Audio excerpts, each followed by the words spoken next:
ইংরেজি নববর্ষ উদযাপন উপলক্ষে আতশবাজি, পটকা ফোটানো ও ফানুস ওড়ানো বন্ধে মোবাইল কোর্ট পরিচালনা করার কথা বলেছে পরিবেশ, বন ও জলবায়ু পরিবর্তন মন্ত্রণালয়। সোমবার গণমাধ্যমকে পাঠানো এক বিজ্ঞপ্তিতে এই তথ্য জানানো হয়। বিজ্ঞপ্তিতে বলা হয়, আতশবাজি ও পটকা ফোটানোর কারণে শব্দদূষণ ও বায়ু দূষণ হয়। অতিরিক্ত শব্দদূষণে হৃদরোগ, স্ট্রোক ও মানসিক চাপের ঝুঁকি বাড়ে।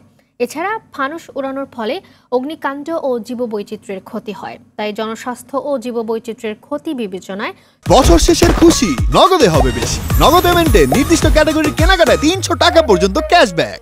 শব্দদূষণ ও বায়ু দূষণ সৃষ্টিকারী আতশবাজি ও পটকা ফোটানো থেকে বিরত থাকার আহ্বান জানিয়েছে মন্ত্রণালয়।